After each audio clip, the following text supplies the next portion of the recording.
Christopher Kimball of Boston's Milk Street is like Yoda for home cooks, and he's out with a new book. Milk Street, The New Rules, presents 75 new rules of cooking that will simplify your time in the kitchen with fantastic results for your palate. We are so excited to cook with Chris this morning. It's great to see you again. Thank you. Thanks for having me back. I'm a little too tall for book. Yoda. I'd have to be in an apple crate to be Yoda. I feel a little more Yoda-sized. What are we making? This is a very simple pasta dish which has pistachios and mint in it and a little lemon zest. The whole point of this dish is to learn about how to make pasta. There's some rules in this, of course, that's why I'm here. The first is you undercook your pasta by about 2 minutes.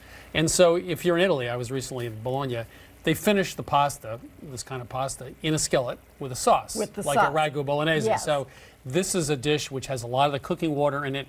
It has some olive oil, lots of olive oil, a pint of tomatoes.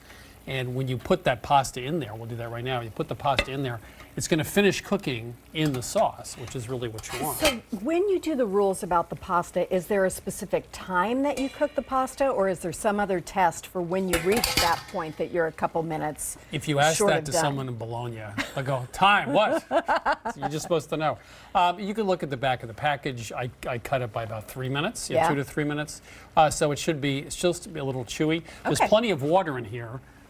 So you will actually finish cooking it in the skillet, which is great. What happens is the sauce gets absorbed, that flavorful sauce gets absorbed into the pasta.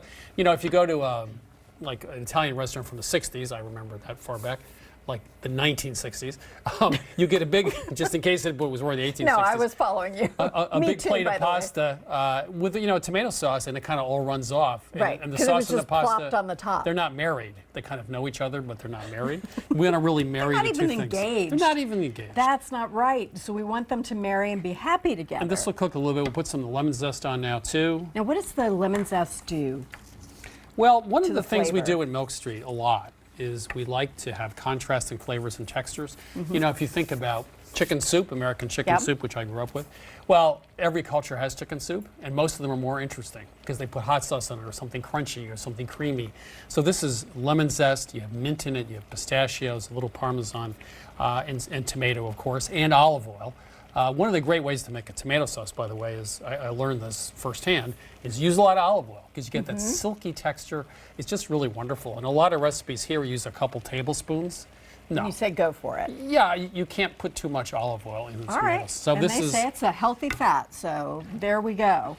So we'll just continue cooking this, and then you'll end up with a sauce that really melds with the Oh my pasta. gosh, that looks so good, and it's not overwhelmed by the sauce, right? I mean, we're really just getting the flavor, and then you've got some crunchiness in there, and the tomatoes, and the brightness of the lemon zest. This is actually from Sicily, I think. But if you look at those pasta sauces, there's a small amount of sauce, and it's very intensely flavored. That's why with the lemon zest, the pistachios, the mint, it's a lot of flavor. You don't have a ton of sauce. You have a little bit of sauce, and you coat the pasta. So it's not like a big thing of sauce. Like for pesto, for example, when they make it, they don't add much olive oil. It's very dry. And they put the pesto onto the pasta cooked in a bowl with some cooking water, and the cooking water is what loosens up the pesto. that's interesting. So you don't mute the flavor of the basil with the oil. It's water. And so cooking water, another lesson here is cooking water has starch in it. And that starch really helps to meld the sauce and the pasta together. So we almost always reserve some of the water and put it in the skillet with the sauce. Don't just throw that out straight away because it's useful. Well, you also think in Italy they have big pots of water, but they're cooking 500 portions of pasta in it, right?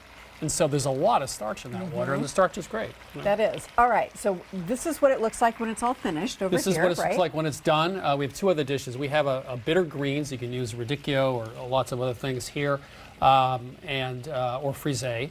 And we have segmented oranges with onions or shallots. We let that sit in vinegar. If you want to take the bite out of onions, let them sit for 15 minutes in any kind of vinegar. And so you get a nice sweetness. You have some toasted walnuts in there too, so you have texture, a lot of things going on. This is a stir-fried asparagus, which has tons of great spices. It's got black mustard seeds, it's got cumin in it, it's got a jalapeno in it, it's got a lot of things going on. So these are all recipes where you have lots of different flavors. You know, you put it in your mouth and you got to think about it for a second. Yeah, you know? what is this? And on the fifth bite, you're still, I'm kind of thinking about it. So the whole thing about new rules in Milk Street is to combine flavors and textures. So there's a lot of things going on.